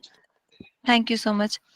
तो जो श्यामानंद पंडित हैं, ये नरोत्तम दास ठाकुर और हमारे श्रीनिवास आचार्य के शिक्षा गुरु भाई हैं। इन तीनों के गुरुदेव थे जीव गोस्वामी, शिक्षा गुरु, नॉट दीक्षा गुरु, शिक्षा गुरु। ठीक है। अब जब नरोत्तम दास ठाकुर, श्रीनिवास आचार्य और श्यामानंद पंडित अलग अलग एरियाज में जाके प्रचार कर रहे थे, जैसे कि हमारे जो नरोत्तम दास ठाकुर हैं, उन्होंने असम में प्रचार किया था और श्यामानंद प्रभु ने उड़ीसा में प्रचार किया। तो वहीं पे इन्होंने भी प्रचार किया, जिनका नाम है रसिकानंद देव। तो इनकी समाधि रेमुना में है। ये वही स्थान है जहाँ पे हमारे माधवेंद्रपुरी पाद ने जाके खीरचोर गोपीनाथ, जो हमारा मंदिर है संप्रदाय का बहुत प्रोमिनेंट, मतलब वहां पे जाके खीर उन्हें पुजारी से मांगी थी। पुजारी ने फिर उनको लगा, माधवेंद्रपुरी पाद जी को लगा कि अरे मैं खीर कैसे खा सकता हूँ, ये तो भोग है, मेरे लिए भोग है, मतलब क्योंकि वो सिर्फ दूध पीते थे, नथिंग एल्स, उससे ज्यादा कुछ नहीं। तो उन्होंने उस स्थान को त्याग दिया था, लेकिन भगवान ने फिर उनके लिए खीर चुराई। वही है रेमुना, वहीं पे खीरचोर गोपीनाथ है, वहीं पे रसिकानंद प्रभु की भी समाधि है। तो इन्होंने विवाह भी किया है, he got married as well. लेकिन इनका जो एक बुक है मेरे पास, जो भक्ति विकास महाराज ने लिखा है, उसमें ये बताया जा रहा है कि विवाह के बावजूद भी इनका भजन एकदम उच्च कोटि का था, कोई डिस्टरबेंस नहीं थी, मतलब वो डिस्ट्रैक्ट नहीं हुए। ये लक्षण होता है प्योर डिवोटी का बेसिकली। जैसे अनिल प्रभु जी ने बताया कि एक हाथी को भी इन्होंने भक्त बना दिया था। तो इनके बहुत ऐसे उदाहरण है जहाँ पे जिन लोगों को भक्त बनाना हमारे लिए बहुत कठिन है, हम सोच भी नहीं सकते, जिनकी हम कल्पना भी नहीं कर सकते, ऐसे जीवों का इन्होंने उद्धार कर दिया। हाथी हो गया, पागल हाथी हो गया, ये गुंडे हो गए, डकैट्स हो गए, और कौन है यहाँ पे, और भी लिखा है नास्तिक लोग, एथिस्ट, जैसे साइंटिस्ट होते हैं, ऐसे ऐसे लोगों को ने प्रचार किया है। तो ये वही कर सकता है जो भगवान के लोक से आता है, जो हमारा जैसा कोई जीव नहीं होता, जिसके पास पूरा प्रेम होता है। जैसे हमारे महाप्रभु जब झारीखंड से गए, तो वो सब जानवरों को क्या दिए, कृष्ण प्रेम, है ना। आप सबने फोटो देखा होगा जहाँ पे महाप्रभु चल रहे हैं और शेर और हिरन साथ में संकीर्तन कर रहे हैं, बताओ, शेर हिरन साथ में संकीर्तन कर रहे हैं। ऐसे ही जो रसिकानंद प्रभु जी थे, इनका हरिनाम पे पूरा विश्वास था, पूरा। इनको कोई मतलब हमको हो सकता है ना, कभी हम बोलते हैं, हम कभी हमारे मन में ऐसे विचार आता है कि भजन अच्छा नहीं जा रहा है, माला में रुचि नहीं लग रही है, तो लेकिन भक्तों के संग में, शुद्ध भक्तों के संग में ऐसा नहीं होता। और इनके लिए एक और चीज बोली जाती है कि इन्होंने साधुओं की सबसे ज्यादा सेवा की है, more than Krishna himself. He worshipped the sadhus even more than he did lord Krishna. जो कनिष्ठ होता है ना, कनिष्ठ किसकी ज्यादा सेवा करता है, कृष्ण की करेगा, साधु में उसको इतना विश्वास नहीं होगा। लेकिन जो शुद्ध भक्त होता है, उसको जो उत्तम अधिकारी होता है, वो साधुओं की ज्यादा सेवा करता है, भक्तों की ज्यादा सेवा करता है वो। और इसीलिए हमारे जगन्नाथ दास बाबा जी महाराज ने भक्ति सिद्धांत सरस्वती ठाकुर प्रभुपाद को आदेश दिया कि तुम एक ऐसा कैलेंडर बनाओ जिसमें सारे वैष्णवास के तिरोभाव और अभिभाव होने चाहिए, ताकि साधक जब जब उन वैष्णवास को उनके तिरोभाव और आविर्भाव पे याद करेगा, उनका कीर्तन करेगा, उनकी ग्लोरिफिकेशन गाएगा, तब उसको भजन के लिए क्या मिलेगा, बल, जैसे हम आज कर रहे हैं, है ना। तो हमें एक चीज सीखनी है इनकी लाइफ से, वी मस्ट ऑलवेज सर्व शुद्ध भक्तास, साधुस, आचार्यास, वैष्णवास, ब्रजवासी जन, और हमारा नाम पे पूरा प्रगाढ़ विश्वास होना चाहिए। कहते हैं कि जिस वैष्णव की जिस दिन तिथि होती है, उससे उनके गुण मांगने चाहिए कि हे प्रभु, आपके गुण हमें मिल जाए, आपका नाम में इतना रुचि हमें भी आ जाए, हमारा नाम और बढ़े, और हमारा नाम शुद्ध हो, नाम अपराध हमसे ना हो, है ना। इसी हम यही प्रार्थना करते हैं रसिकानंद प्रभु जी से, और हमारे गिरिराज गोवर्धन जी से भी। आगे बढ़ते हैं हम, अब आगे आई थिंक अगला हमारे नेक्स्ट स्पीकर हैं, जो दीदी हमें सुनाएंगी, 1 सेकेंड, सुषमा दीदी, अबाउट संकर्षण कुंड। हरे कृष्णा दीदी। हरे कृष्णा दीदी, प्रणाम। प्रणाम, दंडवत प्रणाम। दंडवत प्रणाम दीदी, आप शुरू कर सकते हैं दीदी। हरे कृष्णा। हरे कृष्णा। सर्वप्रथम परम गुरुदेव श्री श्रीमद् भक्ति वेदांत नारायण गोस्वामी महाराज जी के चरणों में मेरा अनंत कोटि दंडवत प्रणाम। तत्पश्चात गुरुदेव श्री पाद भक्ति वेदांत सिद्धांति महाराज जी के चरणों में मेरा अनंत कोटि दंडवत प्रणाम। राधा दासी दीदी के चरणों में मेरा कोटि कोटि दंडवत प्रणाम, और सभी वैष्णवियों को मेरा यथा योग्य नमस्कार प्रणाम। सुंदर गोपाल प्रभु जिनकी कथा को मैं आज सुनाने का प्रयास कर रही हूँ, को मेरा कोटि कोटि दंडवत प्रणाम। और यदि मुझ जैसी बद जीव से कोई गलती हो जाए तो उसके लिए करबत क्षमा याचना। श्री कृष्ण चैतन्य प्रभु नित्यानंद श्री अद्वैत गदाधर श्री वासुदेव गौर भक्त वृंदा। हरे कृष्ण कृष्ण कृष्ण हरे हरे, हरे राम राम राम हरे हरे। गुरुदेव महाराज की अहेतु की कृपा से गोवर्धन परिक्रमा के अंतर्गत जिस स्थान पर आज हम आकर उपस्थित हुए हैं, उस स्थान का नाम है संकर्षण कुंड। तो ये आमेर गांव के बिल्कुल पास में है, और इसका नाम जो है संकर्षण कुंड, जो ये परिक्रमा मार्ग पर स्थित है। यहाँ पर भगवान श्री संकर्षण देव का बड़ा ही ऊंचा विग्रह है और यह ब्रज में सबसे ऊंचे बड़े विग्रह हैं। संकर्षण भगवान के इससे बड़े ऊंचे पूरे ब्रज में कहीं भी विग्रह इतने ऊंचे नहीं है। यहाँ पर भगवान की अति सुंदर लीला हुई है। जब भगवान ने गिरिराज गोवर्धन को धारण किया था, तब गिरिराज के ऊपर शिव जी ने अपने त्रिशूल को इस तरह चक्र की तरह इस तरह घुमा दिया कि जो वर्षा का पानी था वो बजाय गिरिराज पर्वत पे पड़ने के इधर उधर उनकी सीमाओं पे पड़ा सारा पानी, और इसके कारण वहां की जो धरती थी वो जल में हो गई और जमीन नीचे धंसने लगी। तब आंखों ही आंखों में कृष्ण भगवान ने दाऊ जी को इशारा किया। तब दाऊ जी ने जितना भी वो पानी इधर उधर जो गिरा था वो सारा पानी आकर्षित करके एक कुंड में जो है जो जैसा जहां भी पानी जो आकर्षित किया और जहां वो सारा का सारा पानी उससे संकर्षण कुंड में उन्होंने आकर्षित कर लिया, मतलब वो संकर्षण कुंड कहलाया। संकर्षण कुंड के पास ही ब्रज में बड़े उच्च कोटि के भक्त हुए हैं जिनका नाम है कुंभन दास जी। कुंभन दास जी यहीं पर भजन करते थे और पास में ही कुंभन दास जी की भजन कुटी है और यहीं पीछे एक गांव है जिसका नाम है यमुनावत। यमुना की 3 धाराएं बहती थी, एक वृंदावन में जो आज भी हम देख सकते हैं, यमुना की एक धारा गोवर्धन में तथा एक बरसाना में भी बहती थी, पर अब ये सब गोवर्धन में और बरसाना में लुप्त हो चुकी हैं। तो जहाँ यमुना जी की धारा बहती थी उस वह गांव था यमुनावत और यही कुंभन दास जी का गांव था।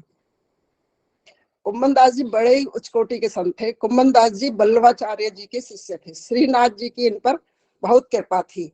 श्रीनाथ जी ने एक बार इनको कुंभन दास जी को बोला कि आप कोई वर मांगो। तो कुंभन दास जी कहने लगे कि भगवान मुझे तो भक्ति का ही वर चाहिए। और श्रीनाथ जी ने उनकी पत्नी को कहा कि आप भी वर मांगो। तो उन्होंने कहा कि मुझे तो संतान चाहिए। तब कुंभन दास जी ने श्रीनाथ जी को बोला कि भगवान मुझे तो भक्ति ही चाहिए और मेरी पत्नी को जो चाहिए वो आप जानो। उसके बाद कुंभन दास जी को 7 पुत्र हुए। तो जो सबसे बड़े पुत्र का नाम था चतुर्भुज दास और सेकंड नंबर पे थे धर्मदास। तो जो चतुर्भुज दास थे वो तो भगवान के पूर्ण रूप से भक्त थे और जो धर्मदास थे वो आधे भक्त थे और वह गोवर्धन के पास से गायों की सेवा करते थे। तो जो बाकी 5 अन्य पुत्र थे वो संसार में आसक्त थे। तो जब कुंभन दास को कोई पूछता था कि भाई तुम्हारे कितने बेटे हैं, तो वो कहते थे कि मेरे तो 1.5 पुत्र हैं, क्योंकि चतुर्भुज दास तो पूर्ण रूप से कृष्ण भक्त थे और धर्मदास आधे थे, तो इसीलिए वो कहते थे कि भाई मेरे 1.5 पुत्र हैं। तो यहाँ पर इसी बात को बोला गया है कि ये जगत में जो है सुपुत्र जो होता है वो जो कृष्ण हरि भक्त होता है वो ही सुपुत्र है। और आजकल के पुत्र कैसे हैं, जो भगवान का भजन नहीं करते और भगवान में भक्ति भी नहीं है उनकी, तो वो कुपुत्र है। और ऐसे कुपुत्र जो है बजाय अपने पूर्वजों को नरक से तारने की बजाय वो उनको उल्टा नरक में डाल रहे हैं। इन्हीं के जो आधे पुत्र धर्मदास जी गैयों की सेवा करते करते एक दिन उनको बाघ खा गया। तो कुंभन दास जी को जब ये बात पता चली तो उन्होंने अपने पुत्र को कि उनके पुत्र को बाघ ने खा लिया है, तो उनको मूर्छा आ गई। तो सब लोग कहने लगे कि इतने बड़े संत हैं फिर इनको कैसे मूर्छित हो गए ये। पर जब उनकी मूर्छा खुली तो लोगों को पता चला कि कुंभन दास किस लिए मूर्छित हुए थे। वो इसलिए मूर्छित हुए थे कि जब किसी की घर में मृत्यु हो जाती है तो मंदिर जाना बंद हो जाता है, सूतक पातक लग जाता है। तो कुंभन दास जी को यही वियोग था कि अब मैं भगवान के दर्शन करने कैसे जाऊंगा। अब उनको भगवान के विरह का ही दुख था कि अब बेटे की मृत्यु हो गई, घर में सूतक लग गया, मैं कैसे दर्शन करने जाऊं। तो श्रीनाथ जी उन्हें स्वयं दर्शन देने उनके घर आते थे। इतनी उच्च कोटि की भक्ति थी इनकी। एक दिन इनकी भक्ति की ख्याति इतनी फैल गई कि राजा मान सिंह उनसे मिलने आए, उनके दर्शन करने आए। वे ठाकुर जी के साथ वार्तालाप करते थे, कुंभन दास जी, क्योंकि श्रीनाथ उनके घर आते थे और उनकी सेवा को भी ग्रहण करते थे। जब ये श्रीनाथ जी की सेवा कर रहे थे तो जैसे ही राजा आया तो भगवान अंतर्धान हो गए। अब ये मन ही मन दुखी हुए कि अच्छा वाला ठाकुर जी की सेवा कर रहा था और ये विषयी राजा आ गया तो उसके अब दर्शन करने पड़ेंगे। और वैसे भी जो भक्त लोग होते हैं वो विषयी लोगों के दर्शन करना भी पसंद नहीं करते। तो राजा ने बोला, कुंभन दास जी तुम कुछ मांग लो, मांगना चाहो मेरे से मांग लो। कहो तो मैं तुम्हें सोने की बहुत सारी असरफी दे देता हूँ, कहो तो तुम्हें आसपास के गांव दे देता हूँ, कहो तो तुम्हारा आश्रम बड़ा बनवा देता हूँ, कहो तो तुम्हें कहो तो आश्रम बनवा देता हूँ। तो कुंभन दास जी बोले, अरे हमें तो कुछ नहीं चाहिए, क्योंकि हम तो गर्मी में टेंटी का अचार खा के गुजारा कर लेते हैं और सर्दी में बथुए का साग खा के गुजारा कर लेते हैं, हमें और क्या चाहिए। तो जब राजा वहीं थे तो कुंभन दास जी ने अपनी बेटी को बोला कि बेटी आसन ले आओ, मुझे संध्या करनी है। तो बेटी कहने लगी आसन तो खत्म हो गया। तो कुंभन दास बोले कि आसन खत्म हो गया मतलब? तो वो कहते उनका जो आसन था वो कुशा का बना हुआ था, तो उसको गाय खा गई। फिर कुंभन दास जी बोलने लगे कि बेटी वो दर्पण ले आओ। तो कुंभन दास जी जो दर्पण, उनके घर में जो एक पात्र था, मिट्टी का पात्र था, उसमें पानी डाल के और उसी से ही वो तिलक करते थे। तो उस दिन वो भी टूट गया उनका पात्र। बेटी कहने लगी वो तो पात्र टूट गया। तो राजा ये सब देख रहा था, तो उन्होंने कहा कितने विरक्त संत हैं ये।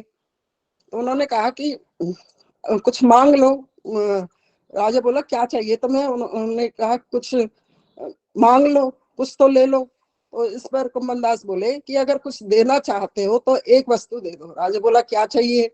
उन्होंने कहा इसके बाद मुझे अपनी कदापि शक्ल मत दिखाना, कभी मेरे पास मत आना। तो राजा समझ गया कि ये बहुत बड़े विरक्त संत हैं और यह राजा दर्शन भी नहीं करना चाहते। तो राजा ने उनको प्रणाम किया और चला गया। उसके बाद वहां पर ठाकुर जी दोबारा आ गए, तब तो अंतर्धान हो गए थे। फिर दोबारा आए, ठाकुर जी बोले अरे मैं तुम्हें कुछ बोलने ही वाला था कि राजा आ गया। तो कुंभन दास कहते हाँ प्रभु, हाँ बोलो क्या बोल रहे थे आप? तो ठाकुर जी बोले मैंने तो राजा को भेजा था तुम्हारे पास कि राजा आएगा तो तुम उनसे कुछ मांग लेना। तो कुंभन दास हंसने लगे, प्रभु कैसी बात करते हो, जिसको आप मिल गए उसे कुछ और मांगना रह जाता है क्या? और अगर मैं राजा से कुछ मांग लेता तो आप मुझे कैसे मिलते? तो आप चले जाते। इसलिए हमारे जीवन में एक लक्ष्य होना चाहिए कि मुझे भगवान ही चाहिए, भगवान भी से काम नहीं बनेगा। अरे मुझे संसार भी चाहिए, पति पत्नी भी चाहिए, पुत्र पुत्री भी चाहिए और धन दौलत भी चाहिए और भगवान भी चाहिए। उस भी को हटाना पड़ेगा, केवल भगवान ही चाहिए। जब तक हमारी अनन्य भक्ति भगवान के चरणों में नहीं होगी हमें भगवान की प्राप्ति नहीं हो सकती। यहीं पास में फतेहपुर सीकरी है। जब अकबर वहां पर आया तब अकबर को जब पता चला कि इतने बड़े ब्रज में एक संत रहते हैं, तो अकबर ने उनके दर्शन करने के लिए अपनी सेना को भेजा और बोला जाओ इनको लेकर आओ, उनको कुंभन दास जी को। तो उन्होंने कहा हम घोड़े पर नहीं जाएंगे, हम तो पैदल ही जाएंगे और हमारा नियम है कि हम रात को वापस ब्रज में आकर ही रात्रि बिताते हैं, क्योंकि हम ब्रज छोड़कर कभी नहीं जाते, रात्रिवास हमें ब्रज में ही करना होता है। तो यहाँ से फतेहपुर सीकरी तक कुंभन दास जी अकबर के पास गए। अकबर ने बोला आप बहुत बड़े संत हैं, मैं आपके मुख से कुछ गीत सुनना चाहता हूँ। कुंभन दास जी कहने लगे कि भैया जिसका मैं मुख भी देखना नहीं चाहता, आज मुझे यहाँ आकर उनको प्रणाम करना पड़ रहा है। कितने बड़े निडर थे वो कि एक राजा के सामने इस तरह से बोल रहे थे। तुम्हारे यहाँ आने के कारण मेरा आज हरि नाम भी टूट गया। मैं तो यही प्रार्थना करूंगा कि मुझे तुम्हारा कभी दर्शन ना हो। तो अकबर समझ गए कि ये कितने बड़े संत हैं, इनके चरणों में मैंने अपराध कर दिया है। फिर अकबर ने उनके हाथ जोड़े, उनके आगे हाथ जोड़े, और कुंभन दास जी ने फिर यही संघर्षण कुंड पे भजन कुटी बनाकर ये अपना भजन किया है। उनको कई लोगों ने बोला कि धन ले लो, द्रव्य ले लो, पर उन्होंने किसी से भी कुछ कभी नहीं लिया, और उन्होंने हमेशा निष्किंचित भाव से भजन ही किया है। तो हम यहाँ पर शंकरशन भगवान जो बलराम जी के ये रूप हैं, प्रार्थना करें कि हमारे कोटि कोटि जन्मों के जो अपराध हैं उनका क्षय कीजिए। अब मैं परम गुरुदेव श्री श्रीमद भक्ति वेदांत नारायण गोस्वामी महाराज जी द्वारा गाई गई गिरिराज गोवर्धन की एक सुंदर स्तुति दोहराने का प्रयास कर रही हूँ। ओ ओहो Giriraj Govardhan, you should inspire us, you should give your mercy that we will be able to honor all devotees. You should sprinkle your mercy. Go means cow, govats means bachda bachdi, gopis, gopaj, all Brijvasis, all Guru Parampara, we shall honor always. O Govardhan, give us rati in the lotus feet of Yugal Kishore and Kishori ji. मतलब किशोर किशोरी जी के चरणों में हमारे प्रीति लगे, मन लगे, लगन लगे। हरि हरि बोल। जय श्री कृष्ण। हरे कृष्णा दीदी, धन्यवाद। आपने बहुत अच्छे से हमें इतनी सुंदर कथा सुनाई। मैंने महाराज जी के बारे में पहले सुना एक्चुअली। तो मुझे आपका ये स्टेटमेंट बहुत अच्छा लगा, जहाँ पे आपने ये बताया कि हमें भगवान ही चाहिए, भगवान भी चाहिए से बात नहीं बनेगी, भी हटाना पड़ेगा। और ये इससे मुझे याद आती है गिरिराज जी की, क्योंकि गिरिराज जी को एक नाम दिया है गोपियों ने, हरिदास भरे। मतलब गिरिराज जी हरिदास, हरि के जो सर्वेंट्स हैं उनमें टॉप मोस्ट है, बेस्ट सर्वेंट्स ऑफ हरि हैं गिरिराज जी, राइट। क्यों? क्योंकि वो कृष्णा की काउस, कृष्णा के सखा, कृष्णा की सखियां गोपियां, राधा रानी, नंद बाबा, सब वात्सल्य रस में जो गोपियां हैं, जो माधुर्य रस में, सबकी सेवा कर रहे हैं। काउस को घास दे रहे हैं, सखास को फल दे रहे हैं, वाटर दे रहे हैं, सब। और सखियों के लिए इतनी गुफाएं सुंदर सुंदर। तो वन पॉइंटेड होके गिरिराज जी, एकांतिक होके कि मुझे केवल कृष्ण की ही सेवा करनी है, कृष्ण के सर्वेंट्स की, मतलब कृष्ण के एसोसिएट्स की। वन पॉइंट है गिरिराज जी, पूरी तरीके से इधर उधर भटक नहीं रहे। और आई थिंक हम जब गिरिराज जी की परिक्रमा करने जाते हैं तो अक्सर आप लोगों को दिखेगा वहां पे लोगों ने ना घर बनाए होते पत्थरों से, छोटे छोटे घर। तो गुरुजी बताते थे कि गिरिराज जी तो सब कुछ दे सकते हैं, इस जगत में ऐसा कुछ भी नहीं है, आप मतलब सोच भी नहीं सकते कि हाँ ठीक है 1 करोड़ रुपए मिल जाए मुझे, पर गिरिराज जी कहाँ दे सकते हैं, वो तो पहाड़ी तो है, ऐसा है ही नहीं। ऐसा कुछ भी नहीं है, कोई भी ऐसी आपकी इच्छा नहीं है जो गिरिराज जी पूर्ण नहीं कर सकते। एकादशी, हरिनाम, गिरिराज जी सब कुछ दे सकते हैं। लेकिन हमको, जैसे ध्रुव महाराज से गलती हो गई थी ना, ध्रुव महाराज ने जब विष्णु के दर्शन किए, कृष्ण के दर्शन किए, तो क्या बोला, मैंने पत्थर मांगा, कांच मांगा, हीरा मांग सकता था। ऐसे हमें नहीं करना ये गलती। ये हमारे ध्रुव महाराज हमारे लिए आचार्य हैं।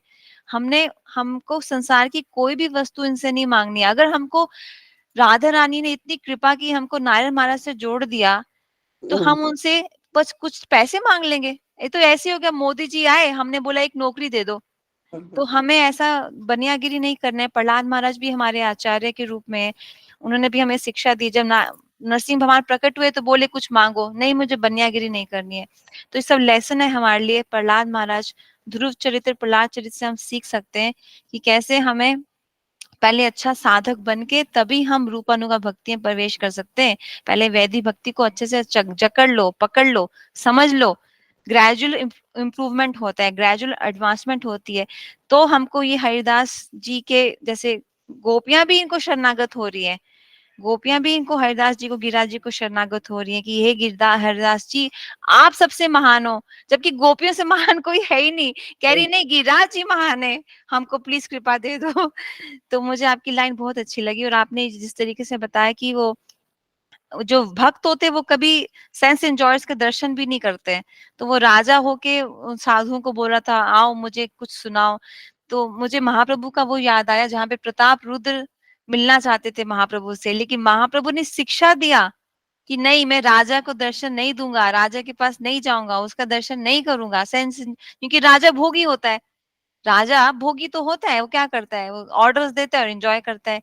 तो महाप्रभु कौन है? कृष्ण एज ए साधक, एज ए भक्त ऑफ कृष्णा, शिक्षा दे रहे हैं कि नहीं भोगियों का संग मत करो। और यही शिक्षा हमको उपदेश अमृत में दे रहे हमारे रूप गोस्वामी, असत संग त्याग कर दो, मत जाओ सत्संग में, मत पढ़ो, अगर तुम्हारा लक्ष्य एकांतिक भजन करना है तो। Thank you so much Sushma दीदी, आपने हमें इतनी ऐसी शिक्षा दी। अभी हम चर्चा करेंगे, कीर्तन करेंगे, मतलब अबाउट शिला भक्ति कुसुम स्मरण गोसाई महाराज। आज उनका भी तिथि है। मैं आप सबको उनके दर्शन कराना चाहती हूँ एक्चुअली, लेकिन आई थिंक मैं शेयर नहीं कर पाऊंगी। ये शिला प्रभुपाद के, शिला भक्ति वेदांत भक्ति सिद्धांत सती ठाकुर प्रभुपाद के शिष्य हैं। और मैंने आज जब इनके बारे में पढ़ा, आई वाज सरप्राइज्ड, क्योंकि ये डॉक्टर थे, you know, he was A doctor.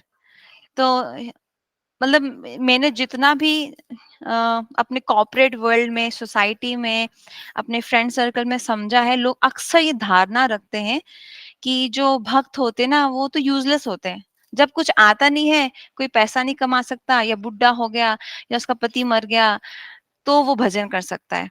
पढ़े लिखे लोग, इंटेलिजेंट लोग, अमीर लोग, सुंदर लोग, इनको भक्ति की जरूरत नहीं है। तो इन जबकि ये मिथ है, it's not a fact, it's just a myth. ऐसी सबसे बड़ा मिथ है। अगर ऐसा ही है तो फिर प्रहलाद महाराज राजा, प्रिंस थे, नरोत्तम दास ठाकुर प्रिंस थे, मतलब बहुत ऐसे हमारे आचार्य गण रहे जो प्रिंस थे। Raghunath Das Goswami he was a prince, कोई पैसे की कमी नहीं थी, लेकिन भजन किया। Look at Narayan Gosai Maharaj, he was also serving as a government servant, police में इंस्पेक्टर थे। हमारे भक्ति विनोद ठाकुर, वो तो मैजिस्ट्रेट थे। ऐसे ही हमारे जो भक्ति कुसुम स्मरण गोसाई महाराज, ये डॉक्टर थे। जब इनका दीक्षा हुआ था शिला भक्ति सिद्धांत सती ठाकुर प्रभुपाद से, तो प्रभुपाद ने इनको बांग्ला में पता क्या पूछा? डॉक्टर, डॉक्टर नहीं डॉक्टर, क्योंकि ये बंगाली है। Doctor Babu, I gave you initiation, now what will you do? मतलब मैंने आपको दीक्षा दे दिया, अब आप क्या करोगे? तो कहते हैं ना कि गुरु को शरणागत हो गए तो कृष्ण को शरणागत होते। पहले गुरु को शरणागत होते, पहले गुरु की सेवा होती है, पहले वैष्णव की सेवा होती है ना। वो हमें आगे कृष्ण की, राधा रानी की सेवा में इंगेज करते हैं। तो उन्होंने बोला कि जो आप मुझे आदेश देंगे मैं वो करूंगा। तो प्रभुपाद ने उनको ये नहीं बोला कि तुम अपनी डिग्री छोड़ दो, अपना डॉक्टर की लाइफ छोड़ दो, ड्रॉप योर करियर। जबकि ऐसा हुआ है किसी किसी केस में, जैसे हमारे भक्ति रक्षा श्री गोसाई महाराज जो है वो लॉयर थे, उन्होंने पूरी वो करियर छोड़ के वो मठवास में आ गए। लेकिन इनके लिए स्पेशली प्रभुपाद ने कहा कि आप भक्तों को सेवा कीजिए, मतलब कि उनकी डिग्री, उनकी नॉलेज को शिला प्रभुपाद ने भक्तों की सेवा में लगा दिया।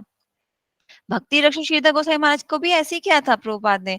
जब हमारे गौड़िया मठ में जब जब भी प्रॉब्लम आती थी, कोर्ट केस करना पड़ता था, तो जो भक्ति रक्षी श्री गोसाई महाराज है, वो हमारे केशव महाराज मिलके ही वो जो होता है ना वकालत के लिए डॉक्यूमेंट्स वो करते थे। वो मठ में रह के भी वो इस तरीके से अपनी डिग्री, मटीरियल डिग्री का इस्तेमाल सेवा करते थे। उसी तरीके से हमारे जो कुसुम महाराज जी है, इन्होंने भी अपनी MBBS की डिग्री को भक्तों की सेवा में लगाया।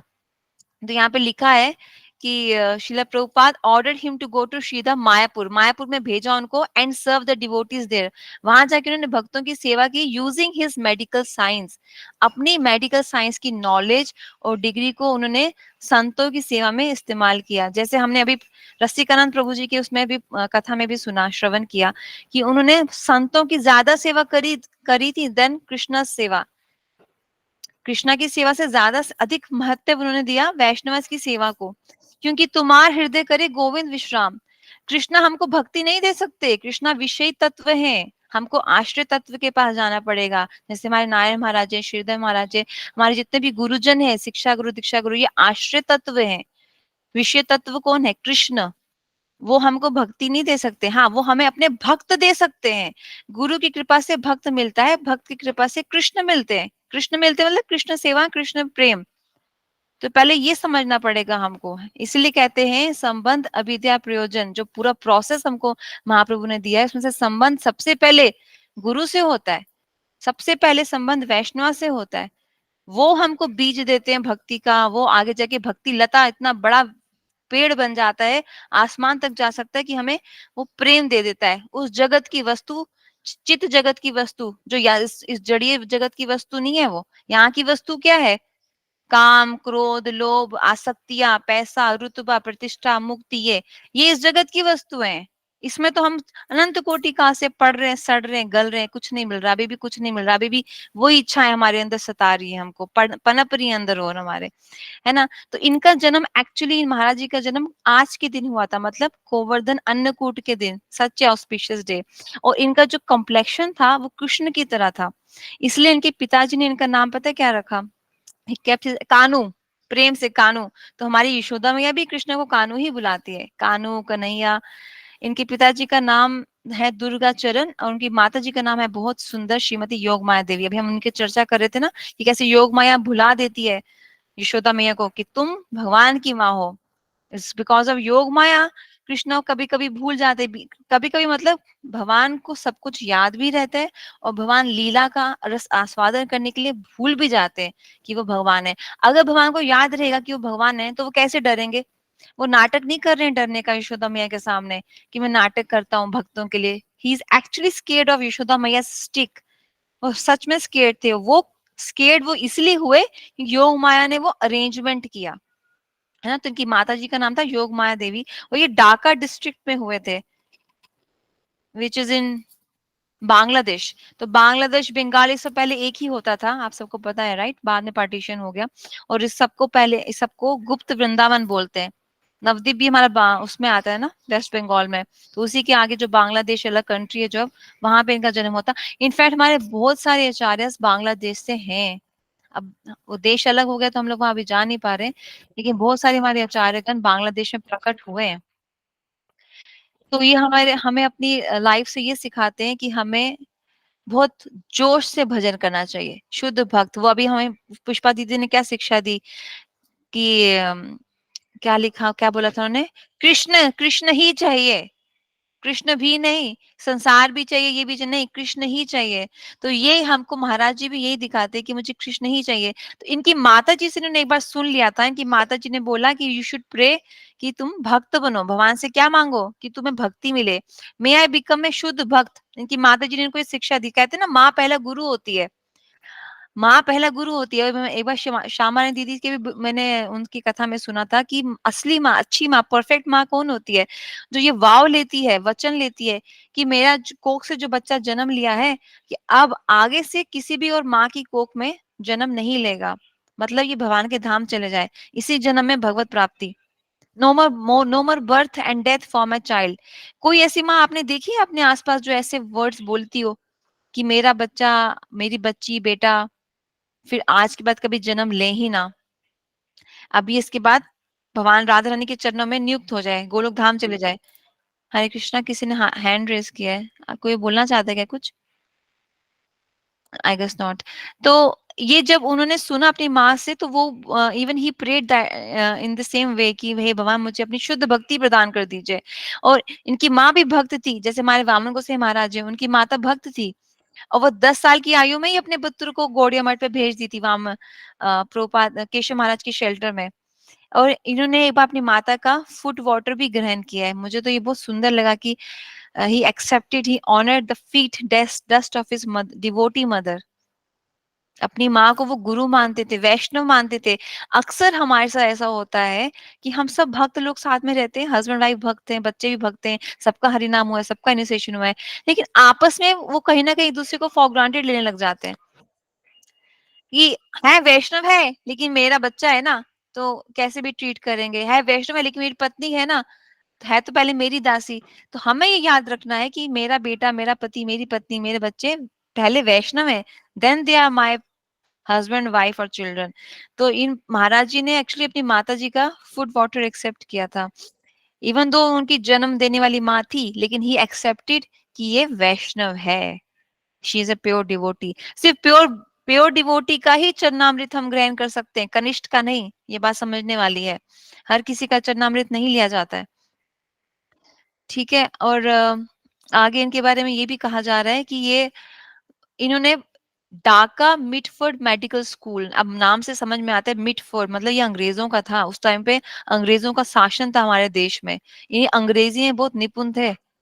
अब मेडिकल डॉक्टर थे, इनके पास मैथ्स, इंग्लिश, साइंस में सब में निपुण थे ये।